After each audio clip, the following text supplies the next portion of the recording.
الرادار يا حضرات هو جهاز استكشاف وتتبع ورصد الأشياء عن بعد. الرادار جهاز بيستكشف الحاجات البعيدة ويرصدها ويتبعها. ده الرادار موجود بنشوفوه على الطرق، وبيستخدم مثلا الرادار يكتشف ويتتبع الطيارات مثلا، أو الموجود على الطرق لتتبع حركة السيارات. ده الرادار.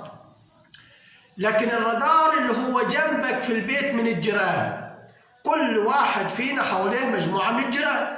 احنا كل الجيران دايما كويسين، لكن بتلاقي فيهم واحد اكيد عندك واحد ده عبارة عن الرادار، بيرصدك وانت طالع وانت داخل وانت لابس وانت رايح، جايب حاجة في ايدك، جايب كيس في ايدك فيه كيلو طماطم كيلو بصل، لازم يعرف انت جايب ايه ورايح فين. تبقى جاي انت واولادك كاشف من عند الدكتور وجايب علاج في الشنطة، ممكن يبص يقول لك جايب شنط، داخل بشنطة وطالع بشنطة، وعمال يرصد ويتتبع جميع حركاتك في البيت وانت طالع وانت داخل. ده الرادار المجاور ليك. احنا طبعا بنقول ربنا يكفينا شرهم، وبنحاول ما نكونوش زيهم في السلوك.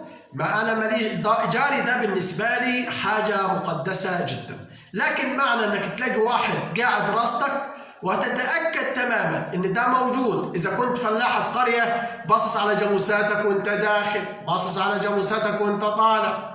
كنت راجل مثلا بتجيب حاجه بضاعه في بيتك، فتح بزنس، فتح شغل يعني، تلاقيه يقول لك يا عمي داخل طالع بالبضايع، داخل طالع متسوق للعيال.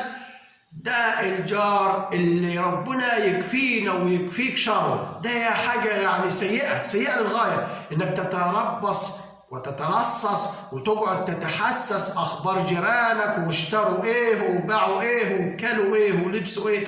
ده سلوك سيء مرفوض جدا. ده طبعا ناتج من الغل، الحقد، الحسد، قله الدين، قله الايمان، لانه كل واحد ربنا اداله رزقه. انا ما يهمنيش جاري غني ولا جاب حاجات كتير، بالعكس ده انا افرح له، يهمني بشكل ايجابي، اقول ربنا يزيده، ربنا يكتر عليه. لكن ما اقعدش اشوفه دخل بكيس جاب كيلو طماطم، جاب فرخه هو داخل بيها، جاب ريه طلع بيه. ده حاجه مش سليمه انسانيا ولا نفسيا ولا اجتماعيا ولا اخلاقيا خالص.